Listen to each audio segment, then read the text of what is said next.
accepted.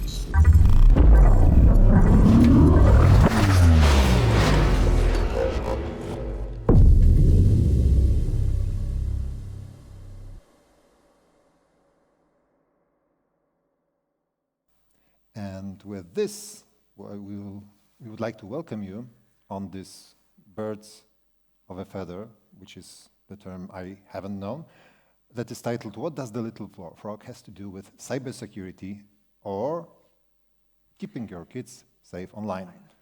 Welcome, my name is Grzegorz Rożniecki, for non-Polish speakers, Greg or GR. And my name is Marta Fydrych-Gąsowska. Yeah, and today we are not only software engineers, security specialists, we are also parents or citizens or, people, basically, that would like to discuss with you the cybersecurity challenges that our young kids, generations have and will face online. Exactly, now and in a very, very near future. Yes. So again, if you just came here, I encourage you to come closer because we would like to engage with you with some kind of activities. First, why we are here. So I believe that I am here because I'm concerned about the security and privacy challenges that young generations, our kids, have and will have in the future.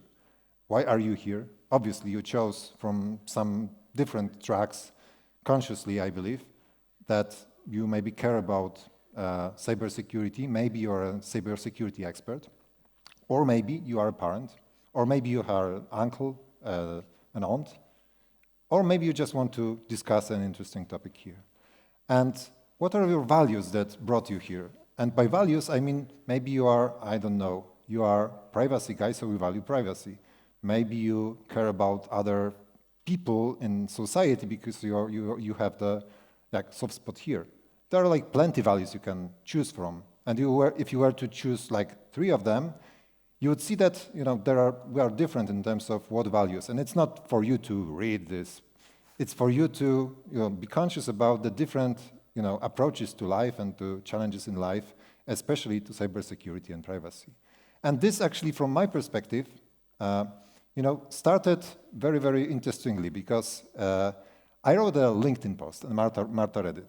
The LinkedIn post was, it was a couple months ago, was about a kind of report from our management offsite on which we had a very interesting exercise to do, to assess how different generations look at the world, what values would they have, and what are their strengths and challenges. And how many of you are familiar with the concept of different generations, like generation X, Y, Z, Alpha? So, not many folks. That's okay. We will talk about that. Basically, sociologists or psychologists, sort of group different ages by naming them different generations. And my group, interestingly, and you can imagine I was very curious to this approach, was to assess how would kids born after 2010 look like or behave as our employees. So you can imagine, I have a 13-year-old daughter, and I had to imagine how she would, work for my employer. And it's weird, But this is the result of the exercise. You can see that there are some values here, there are some strengths and weaknesses, and we figured that there are some certain aspects which are not important to my generation, that are not important to different generations, to our parents, for example, that are crucial to our children, And Marta read this post, and then the idea for this workshop came out, And why is this important for us? Exactly. Marta, what about the cybersecurity, and what can we do? Is there anything an action we can take, do this and you will be okay? Yes and no. Oh. Yes and no, because as we saw in some press articles in internet, also press and the media see this problem that it swell more and more as tech evolves, but they treat it more like, a one-time talk. And in our opinion, it's a continuous process. It's all the time bringing up, by example, we can say like this, yes? It's not one-time, can you click? Yeah, it's not one-time action. Because if we will have such an approach that we will sit and talk, listen to me, son or daughter, I have to tell you something about cybersecurity and privacy, and it will be everything that I know about it, it won't work. Yeah. So for this, actually, this is a brief agenda for today, although there is no agenda. So if you feel that you would like to have a question or have a topic related to what we propose, actually, I believe this is the very different formula of having the presentation on this particular conference. So you may feel weird, but feel free to ask, raise a hand. We have a microphone, 2 microphones, actually. There will be, we will describe basically what are these mysterious Generation Z Alpha, and then there will be the game, the game, you will see. We also have some kind of a tool case, We as parents, but not only, as conscious people that care about security and privacy, would like to discuss with you some particular practices, things, activities that you can do as, this great uncle, or a parent, or, someone who just cares about things. And last but not least, there is this topic I approached some of you before the talk, to control or not to control. It's, if you have teenage children, you would know what I mean. So, Marta, Generation Z, Generation Alpha, what is it all about? Is it like some kind of, I don't know, terminology that is not affecting our viewing of our young children? Yeah, it's a matter of the time when different generations are born. However, as we can say that Generation Z has been born since 1995. At our workshop, we will concentrate only on this youngest part of Generation Z. Yes, only those kids, yeah, exactly, kids that are skilled in an education process. Yeah, because with Generation Alpha, we are talking about kids born after 2012, 2010. Yeah. Yeah, 2010. Yes. So these are really young kids, and this Generation Alpha doesn't work yet. So why would you propose to connect those two? Because something happened. Yeah. Do you know what happened 3 years ago? You still remember, do you? Obviously. Yeah, the COVID-19 pandemic happened, and suddenly, our children, aged 7 to 18, were forced to function online. Even younger, because in a preschool also. Yeah, so even in preschool. Yeah, I remember. Weird. So there is this COVID pandemic that connected these people, correct? Yeah, exactly. And during spring 2020, different researchers they found that the use of digital devices just how can I say? Increased. Yeah. Yes, it increased really exponentially. Yes, because an amount of kids that spent online more than 6 hours, it was 6 times more. And the same as entering kids application, also 3 times more. These are really enormous numbers. Yeah. With this, let's pause for a moment and gather around, because with the Generation Z Alpha, we'll play a game. Okay? Yes. The game that you can pass on later on, it's good for, I would say, primary school plus children, and it raises awareness about the security and privacy challenges online. Okay? So, if we are here, everybody here will get a sticky and a card and a pen, so you can pass around some stickies and pens and cards. I will Here, you can come closer again Yes. if you want. Yes. So just have a sticky or maybe 3 stickies each. It's okay to have 3 stickies each because you'll be more At least one. stickies. Just have a 3 and pass it on. Yes. I 3. believe that you will pass the stickies on And if you could as also- well. Do you have pen? Okay. Yeah. Can you pass it on? Yeah. Further? Pens? Thanks. Just take one and pass it. Podajcie. Yes. Just take 2. Okay. Some In the stickies. meantime, when Grzegorz is giving all the materials, I will tell you one more thing about Zalfa. Why it is so please share. important that these 2 generations were connected by coronavirus pandemics, because they experienced and suffered Just this this feeling of loneliness, of digital loneliness, and whole digital life, like all peers relations, family relations. Of course, I mean father family, excluding mom or father. But it also depends on the family model.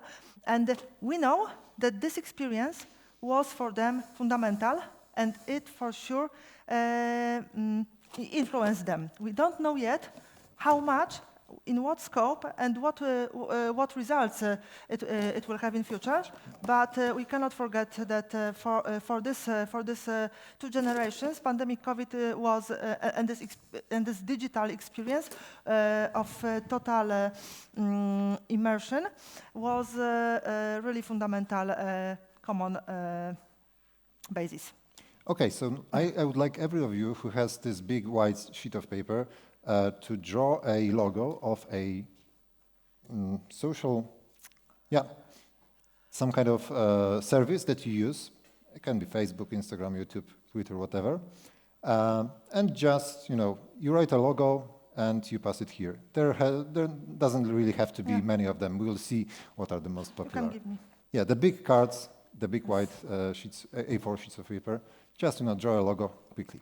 On the small stickies, everyone should draw a smiley face of your choice and a key. And you can draw either same smiley face and same key or different keys on each sticky. Just 1 is enough, 1 is enough, 2 is okay, 3 is okay, 5 is probably too much. You will see what we mean. So while you are still drawing your logos, is everything clear as of now? I have a question. Yeah. On the sticky, you can see that there is this smiley face and the key, okay? So at least one sticky should have both smiley face and key. Yes. You can draw the second, which is a duplicate of the first one. And the duplicate can be exactly the same. You can draw a different key. It can be like you have this key that matches most likely a wardrobe. It can be a key that matches a front door or whatever you think. And this, what we are doing, is the way you would do it with children. So they are now, drawing their YouTube logos and, whatever they love more. And they are drawing some smiley faces, that can be an emoji or whatever. And they are drawing some keys, okay? And I will now, I guess that you most likely are finished at least with something. So if any of you have finished, oh, I see. Yeah, great. This is great, thanks. I have the first one, okay? And we'll collect it and group it. Okay. We'll see. Okay. Have you finished? I will take your sticky, maybe. It's okay. Just leave it, okay? I have a question. Is there in the room anybody who knows that game? Oh, I don't see him. Okay. I will collect some more. Oh. Again, you can feel like a child again. It's Children's Day today, so if I have only sticky jar, that's good. Yeah, that's okay. That's fine. Okay, and while doing this, this is called Poducha Cyberbezpieczeństwa, Cyber Security Pillow. No, that's okay. Can you draw a smiley face also besides that? So smiley face at the top. Yeah, at the same sticky, smiley face, like on the screen, you know? You see the sticky and there is this. Okay. And this is called poducha cyberbezpieczeństwa. Collecting even more. Okay, we will have, this will be great if you see the end result. Okay, and if you haven't finished and you would like to add it later, that's okay as well. So let's see what are the... okay, that's okay.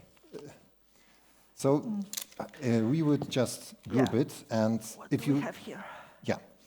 If you did this with your child, then there will be a bigger whiteboard, most likely because you are at class or whatever, but we have YouTube, okay? This is another YouTube, so we will basically group them. And we will have, do we have Twitter? Yeah, we have a couple of Twitters. Okay. Oh, great, this is great. Yeah, so maybe, one YouTube, one, one Instagram. Yeah, we have Twitter. Twitter. Yeah. Okay. And Facebook, yeah, that's okay. We have Facebook great. here. And is there anything else? Are you only using these three? I guess. Yeah. There is Okay. something. What is it?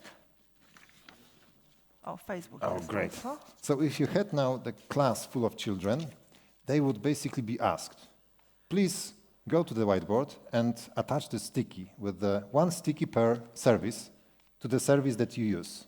So they would go and come around and see that, oh, I'm using this, I'm using this, I'm using this, oh, you know. And this would give you the sort of like local view of the, we'll not maybe use all of them because there are actually plenty of you today, so that's great. We have YouTube, and maybe this will be some kind of a different service, okay? So now we have a set of services, and what does this actually mean? So this is the smiley face is actually a login that you would use on the service, and the key is actually a password that you would use. And some of you wrote different keys, some of you wrote the same keys. So this means that you reused your passwords on different sites. Sorry, you are not very secure, but so would our children, you know. And now there is an event that I would like you to see. There is a hacker. Hacker comes, and you know, he or she sees the social services that are used commonly, and there is something happening here. They are trying to, steal our stickies. Our smiley faces are not smiley anymore. And our passwords are in hands of our hacker. What does it mean? We had a security breach. Yeah. And the question to you, please remember you are children today, so let's say third graders, okay? So this hacker has our logins and passwords. Do you kids have any control over this particular event? Did you have a chance to prevent it? No, because this is maybe some developer. Does anyone here work for Twitter or YouTube and is a security engineer there? No, fortunately, because it would be your fault. Yeah, at this moment it isn't. It is nobody's fault. It's basically, it happens. There are big, breaches. I've heard that there were some breaches even like yesterday, I believe. I haven't read it. But there is this have I been pwned site, maybe who knows, have I been pwned? Oh, so security aware people, yeah. So you can check your email basically, where is it leaked, in which services. Okay, dear hacker, please try to go on. Yeah, what is that? Oh, looks the same, yeah, as a Twitter. So somebody uses the same password on YouTube as on Twitter. Oh, shame on you. Shame on you, dear user.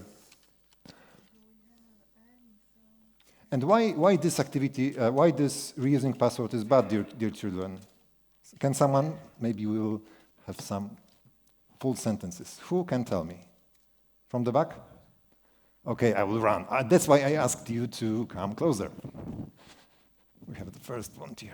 If it's not hashed, it can leak and be used somewhere else.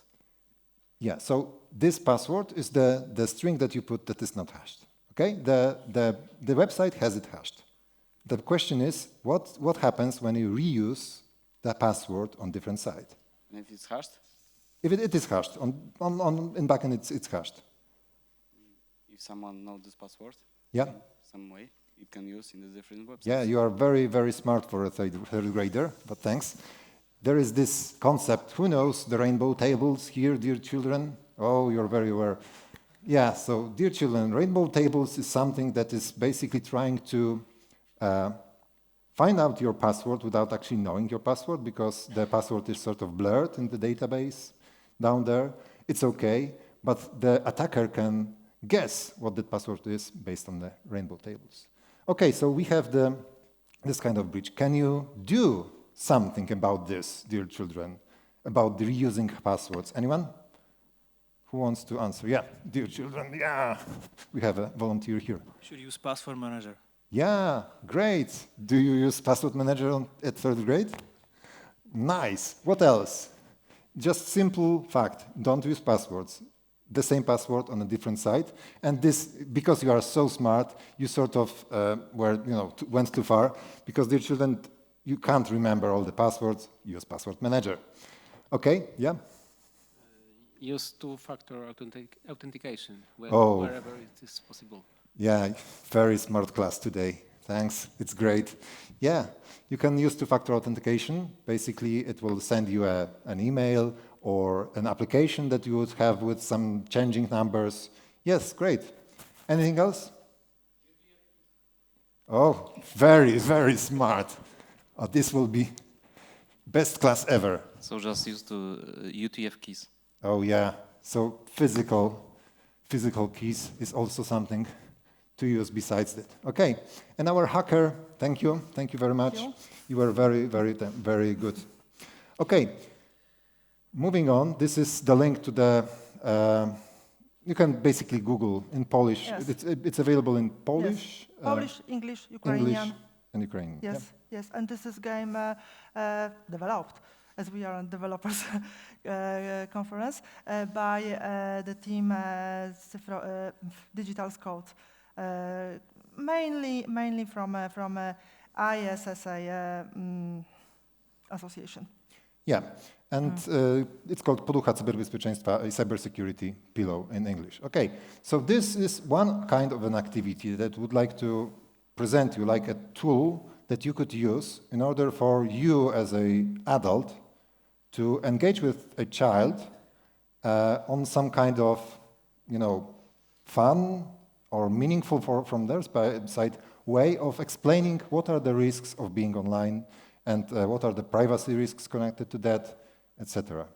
And it's not only for parents. We basically are parents, so we care about this.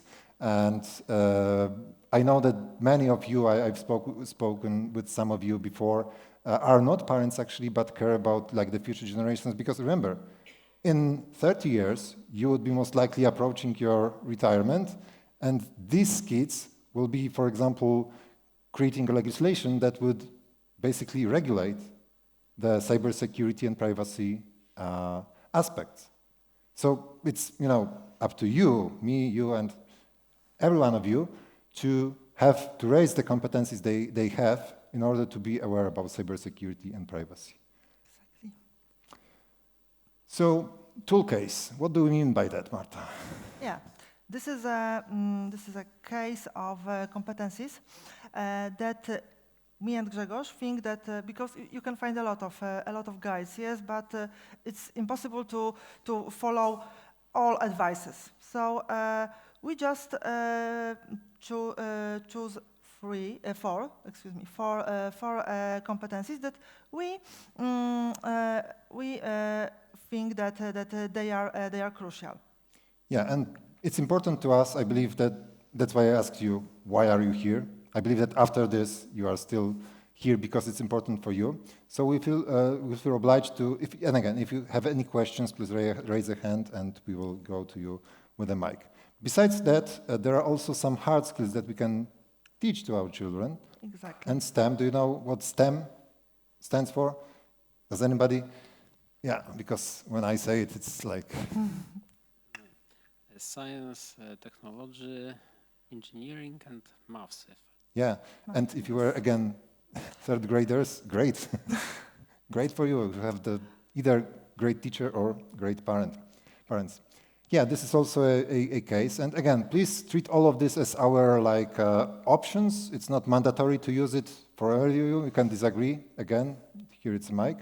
There are also some kind of other techniques like mindfulness for our children and being in the present moment, staying in the present moment. It's a challenge for them. Maybe not for you, maybe not for me, but for them, they have very little attention span. So it's like challenge. And also there is this critical thinking that they would we would like to see in our children to be developed properly, because not everything that you see on the internet, dear children, is true, We'll see. Okay, we'll pause here. Maybe do you have any questions as of now? Okay, still it's 5 p.m. on second day of the conference. So you will be saying many things, Marta, but... Yes, this is it. This is the crucial, because we have to bring up our kids just by example. Yes, we have to be for them cybersecurity and privacy role models, because they are really very, very, how can I say, that they very quickly see that there is a false in our behavior, and if you will only say, if you will only talk about privacy and cybersecurity, but there won't be any methods like this in your own life. Yes. This will happen. Yes, this will happen. So, how many of you knows the YouTube channel and the guy named Mark Rober? He does some fine engineering things. He discovered the phone scam in India, the glitter bomb with the drone, something like that. Oh yeah, one person. Great. Yeah. So he's. Yeah. Sorry. I will. I believe that his channel is not by his name. It's like getting smarter every day or something similar. Maybe. I would have to double check that. But he's like somebody? No. He's a NASA engineer, correct? Yeah, and he does fun things with STEM. And he is like a cool uncle. If you saw any of his videos, I would like you to be cool aunt or cool uncle after this session. As Grzegorz said just a few minutes ago, today's younger Generation Z and also Generation Alpha, they have a really short attention span. So we cannot just put just in front of them a mountain of books on cybersecurity and privacy. It won't work absolutely. Yeah, here you have a bunch of books on cybersecurity. Yes. Go ahead. Yeah, read. Yes, read and ingest. We will have to treat them like they would be on a party. Just a finger food, drop by drop, little pieces, by example. Yes, and this will work much, much better, because they will be able to ingest it just in one little story, one example, and this will be for them much better to implement it in their own lives, yes, and to remember about it, yeah. Yeah, and why is it important to talk about cybersecurity and privacy even to our children, Marta? Yes, because it's not something nimble. It's not something that these are only, adults' issues, yes. This is something that in real life regards each of one every single day. And we have to remember it, and we have to transfer it and tell it our children. They have to remember it, and what's even more important, that keeping myself secure also keeps secure my relatives, my loved ones, my friends. So it's like this. If you love your family, if you like your friends, keep safe.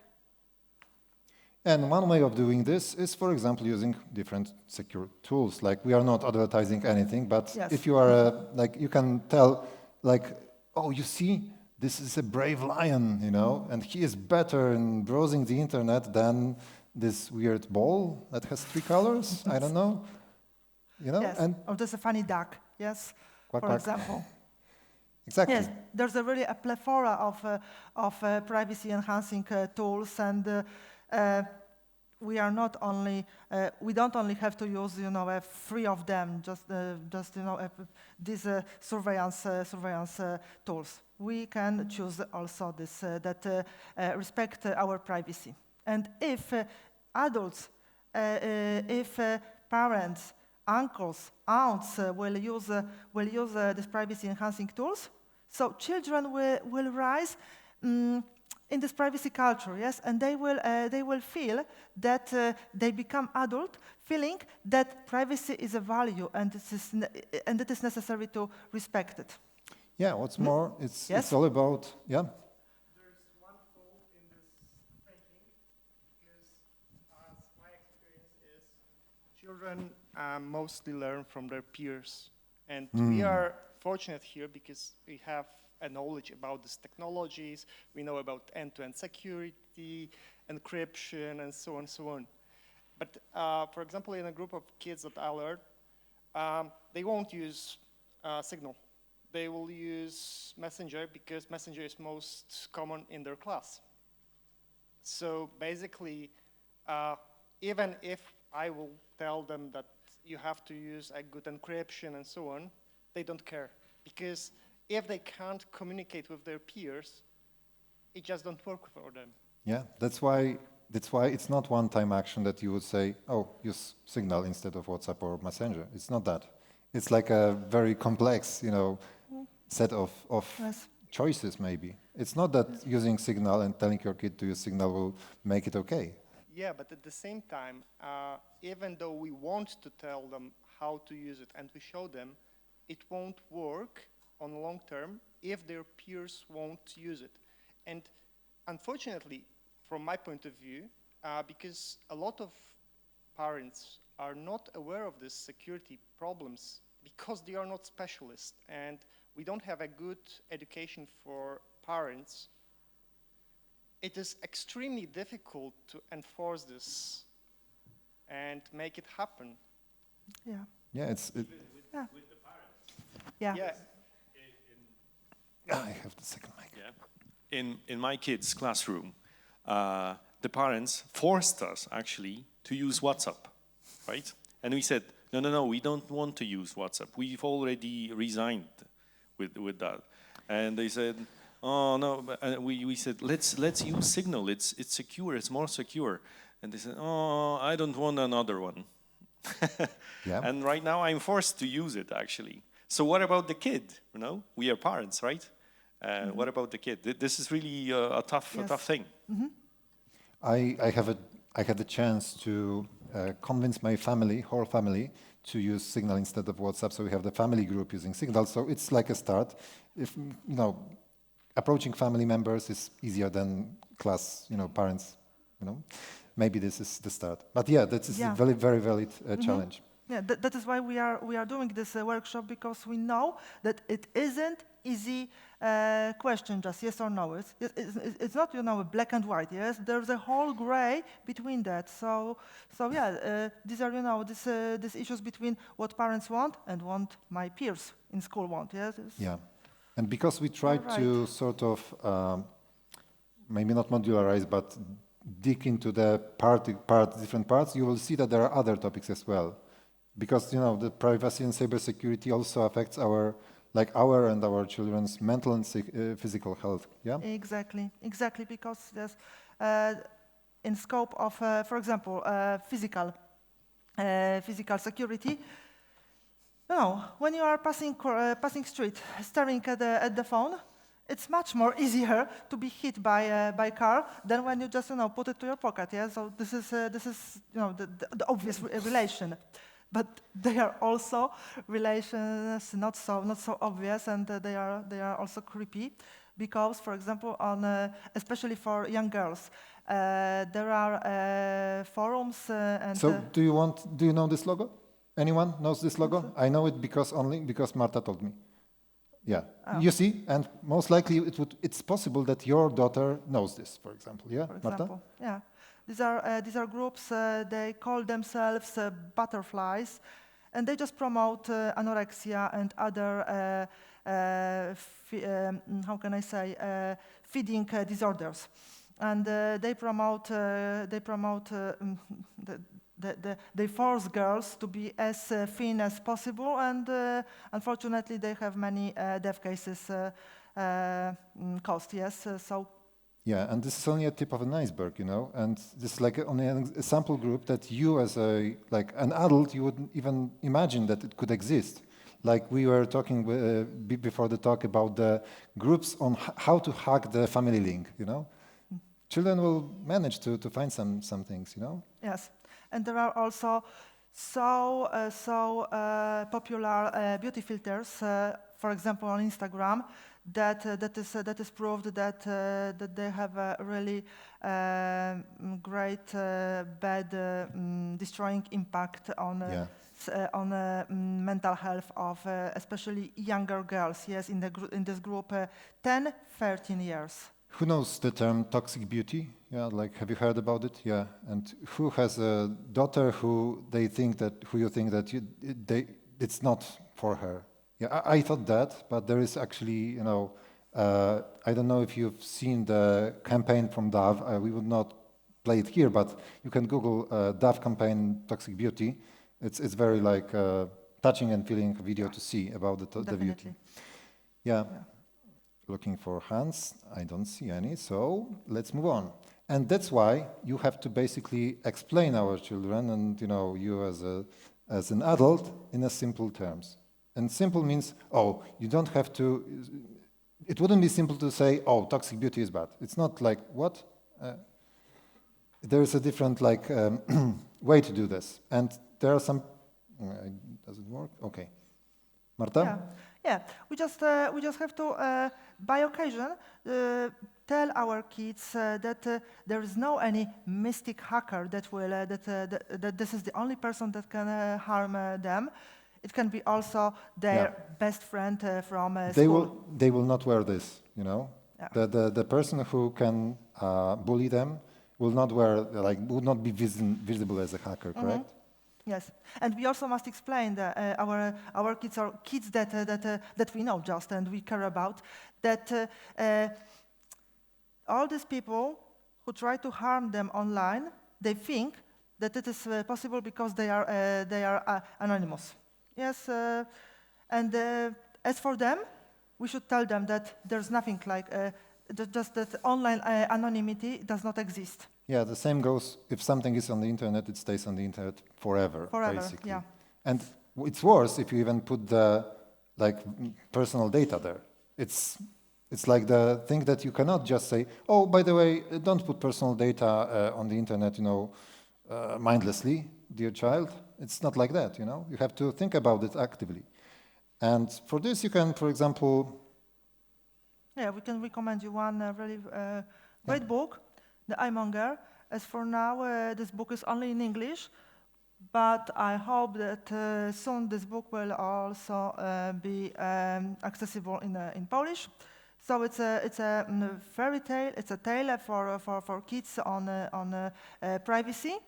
The Ironmonger comes to the city and promises its inhabitants that they will be happy, they will be safe, but he only wants to observe them all the time. Yeah, and for example, who reads stories to their children or whomever? I had a chance to do this. It's great. I read, you know, I read Hobbit and Lord of the Rings and Silmarillion, so you can hear that I'm maybe bad father, but you know, they appreciate it, I guess. But something like this, it's interesting at least, you know, something different that may be interesting to them. And for this, let's see a video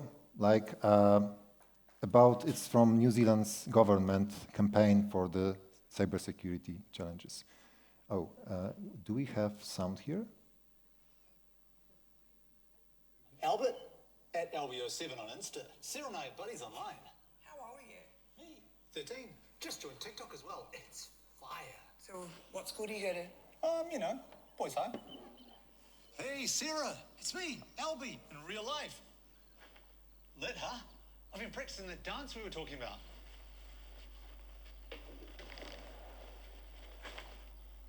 You're Albie. Yeah, so good fun to meet you in person, eh? Okay, Deb, you know what this is and you know how to deal with it. Okay, Sarah, I'm not mad.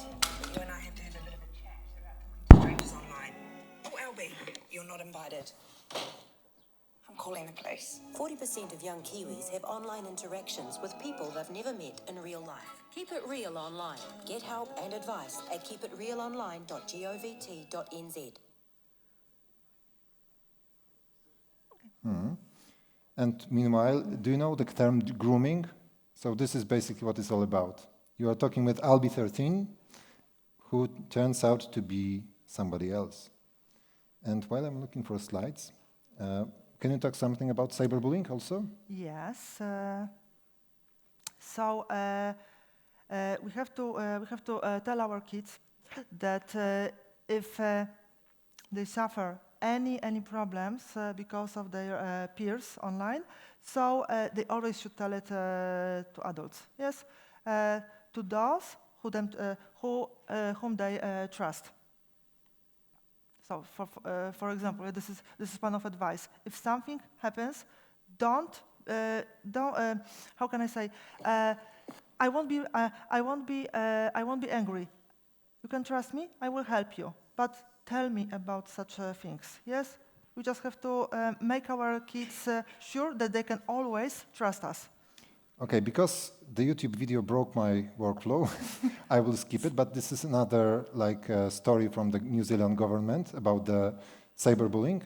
And basically it's about a girl who comes to the door, knocks and talks to the father of a girl who basically bullied her online. So this is another problem that we may not be aware of, because my children, they wouldn't do that. Yeah, it's a challenge.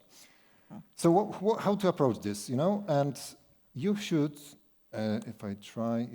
you should do some little challenges. Like, for example, dear child, please try to find out some,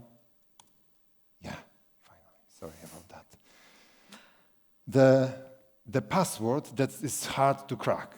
And you would see that I try to do this with my children, they would be not very good at this. And even though they may be aware about some characters or something like that, you can, for example, read this comic with them. XKCD, somebody have ever heard about this? Yeah, this is like a great resource to have some fun resources. This is actually very serious, because you can, with a teenager, you can talk about what's this, entropy, what's the, how they crack the passwords, what's the difference. You can talk in this way. That's an interesting way, because if you just say, you third graders said that you are using password manager, etc. Why the password manager generates such rich passwords, such long passwords? Why is that? Why cannot I say Grzegorz 1 and this is the great password, isn't it? Yeah. And moving on. Yeah. And as you can see, I need another volunteer who would be our third grader again. So, or maybe sixth grader, okay? Who wants to be in a sixth grade again? 13 again. Nobody? Okay, I have a volunteer there. Okay, so because you are 13, you most likely have already have some packages ordered via InPost. Okay, there is this Polish delivery, which is very, very neat because it delivers not to your home, but to the box that stays somewhere. And you have this feed of SMS messages, and you have the one on the top right, okay? Could you read this loud? Twój pakiet został anulowany z powodu problemu z adresem. Proszę potwierdzić, czy chcesz ponownie wysłać. I tutaj link. Okay. Because you are a smart third grader, can you translate this? Your package was cancelled because there was some problem with the address. Please confirm whether you would like to resend that and the link. Yeah. And what do you see on the I like upper, don't read it, but is there any feed of messages? Yeah, so basically it's sent from the InPost, but it seems that it's spoofed address. Yeah, Here, so- again, very smart third grader. I don't believe you. Yes, so this is basically the proper example of how to show our children, oh, can you look at this message and can you tell me what do you feel when you read this? And the answer can be nothing. It's like from InPost, don't you see? Or it can be, oh, it's like I haven't like ordered anything. Then you ask, what would you do if you received this message? I would click a link. And you don't say, no, wrong, you don't have a computer access for a week. You just tell that you shouldn't basically click any links in the messages because it's very easy to spam. And you don't really don't have to go to the details like there is this BTS or whatever, blah, blah, blah. They wouldn't listen, you know? It's examples that have to be very simple, correct? Yes.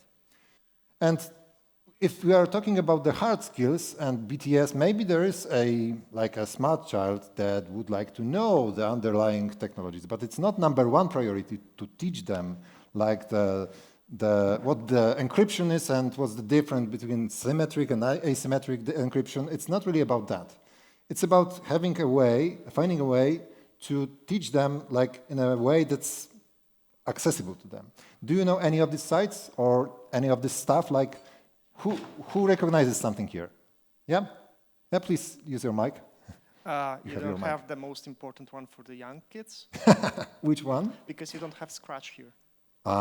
Yeah, I forgot about this. Yeah, And- Scratch is also nice. Yeah, and Scratch is from like 7 to 9, 10 probably.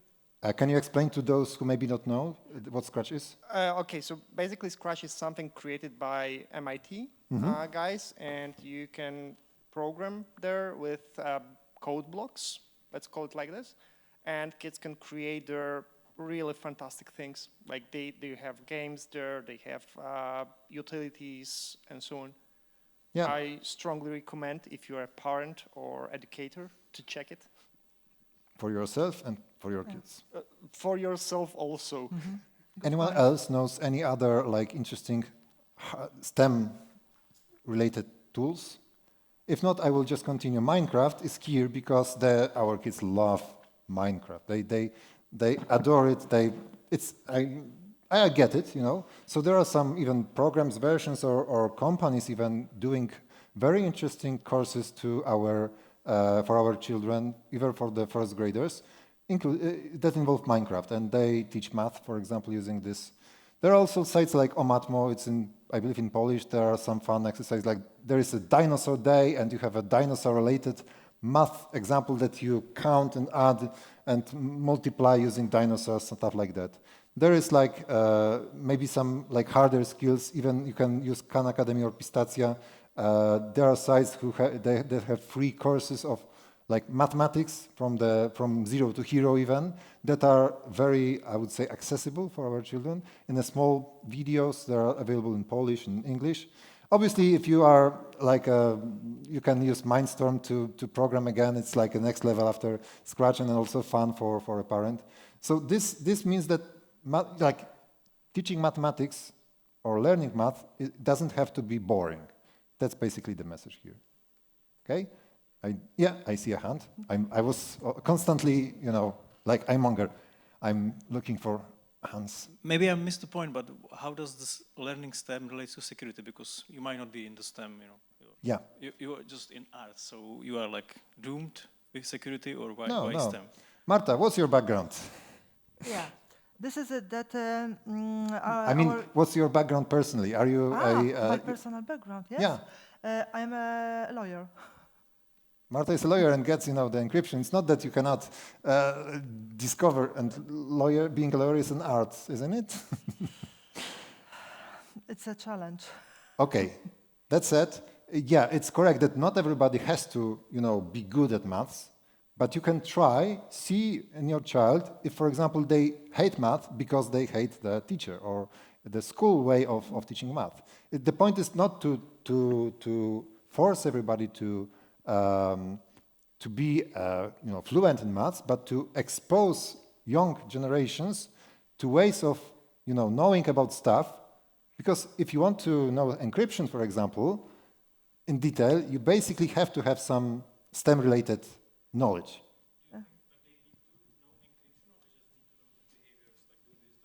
No, so could you repeat? Do you think they need to know encryption or just some good behaviors, don't click on the link or understand that this is a fake? This is not a STEM, I think it's like you can figure it out without STEM. Oh, can we swap the order, Marta? Mm-hmm. And let's try once again. Yes, sir. Shall we? Okay, I will maybe not enlarge it, okay? You asked...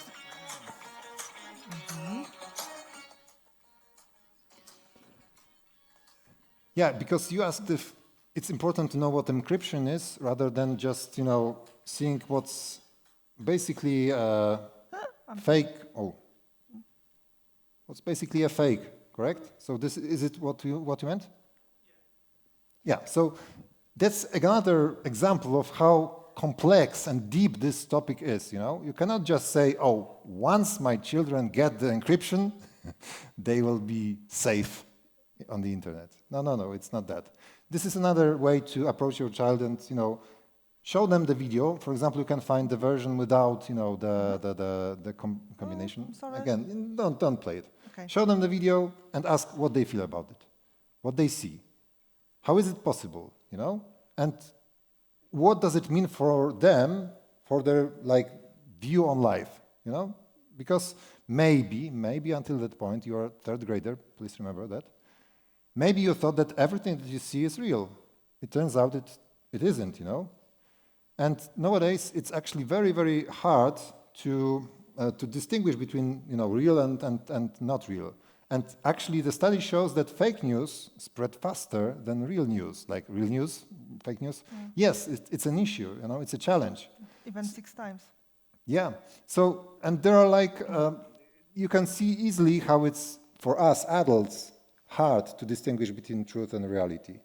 Again, maybe this time somebody will know about this YouTube channel. It's a Polish channel, Sci-Fan. Anybody? Sci-Fan? Okay, at least a couple of people here, third graders. So there is this short movie about truth and false, and it's like 1 hour, 40 minutes long, so it's not short.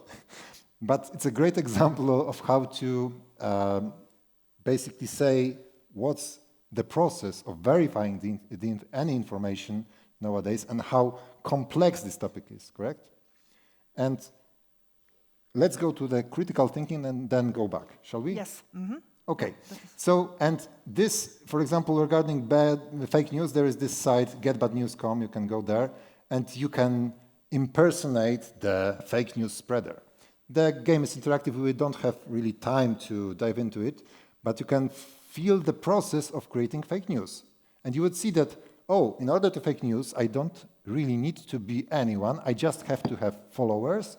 I have to have the spread for my information. I can do certain things, to attract the followers and to be authentic, spreading fake news.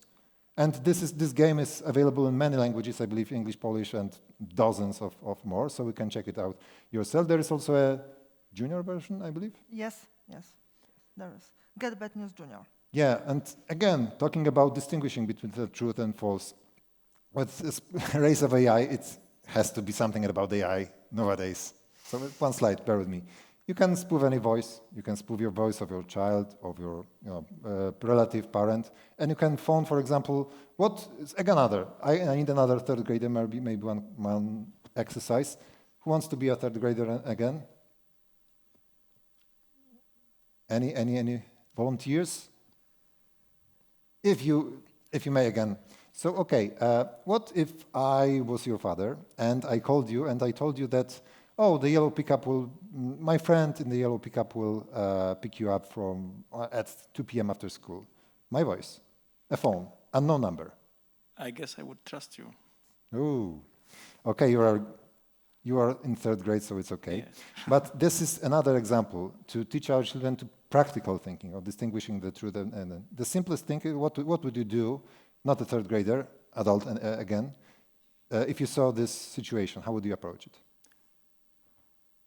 Unknown numbers. If I saw it happening. Yeah. If somebody like this If it was for your, I don't know, relative. I would maybe tell them to ask them something. Yeah. Father know, but maybe the other person doesn't know. Or call back using their number, verify somehow, two-factor, authentication. Yeah, So it's not easy to. It's not one-time activity, as you can see. All this we talked about is something that you basically have to consider. And another, like I would say, challenge is that. Another challenge is that our children. Our children don't have this long attention span. Again, I've spoken with some of you about this topic. And Marta, also, you have the, why our children don't have I don't know what. What do they don't have? Yes. It's like this that our children, they don't have patience. Yes.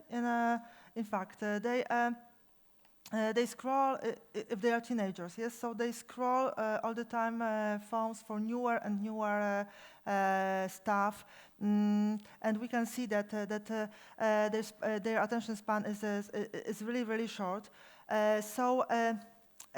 Just to find a solution, maybe it's not an ideal solution, but this is something, yes, that we think it's mindfulness, just to calm down their thoughts rush and their feeling that they must immediately do this, what they've already thought of, yes?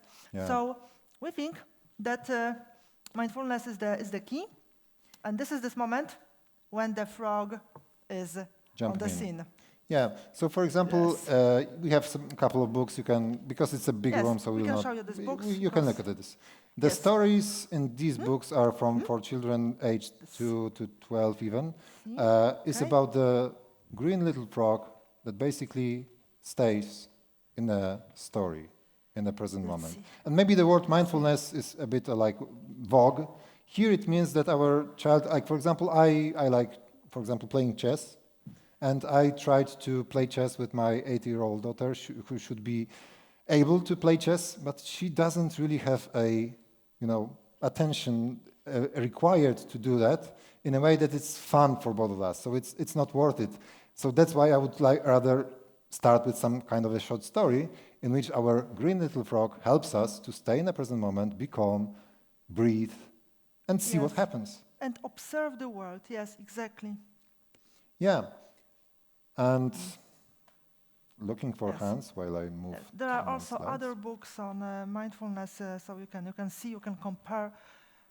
See, yeah. Yeah, and last but not least, maybe the topic that you also is a hot one: to control or not to control. I asked my daughter, and I have an agreement that I can quote her, 13-year-old daughter.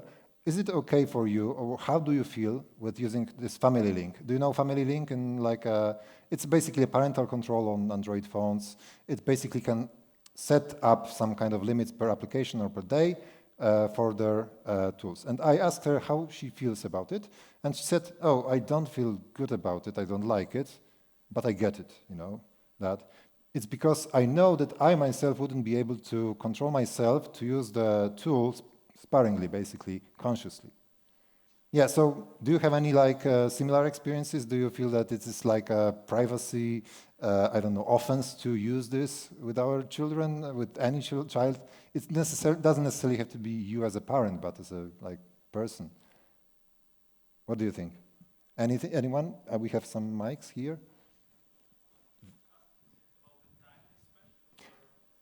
Yeah, it's both about time and the content. So I just want to ask about time.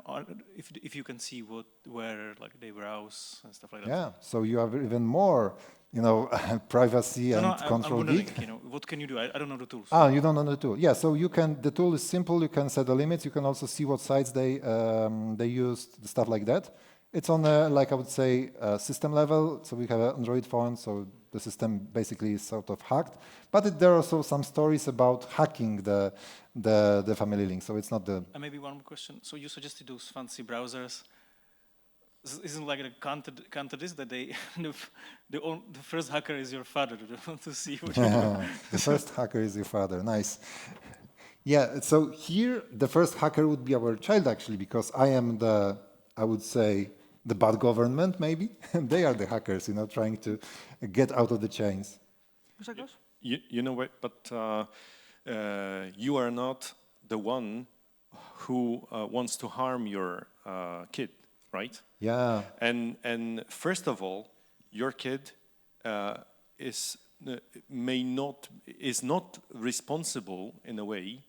You are responsible for your kid, and this is it. Exactly. The kid is not able to do those things to judge if something is good or bad. We as parents, we are adults. We know much more about the world, right, etc. About the things, about the threats, right, that are there, and there are many, as we can see. So I am with that to have the possibility to see sometime from time to time what does my kid do in the phone. Yeah. Because it's like a backdoor for all of the scum from the world just inside your home and your kid's mind. Please believe us, it was not staged. This conclusion perfectly sums up our discussion, and I know that we are on time. So, if you want to talk, just come gather around. Thank you very much. We are here. Thank you very much. Thanks.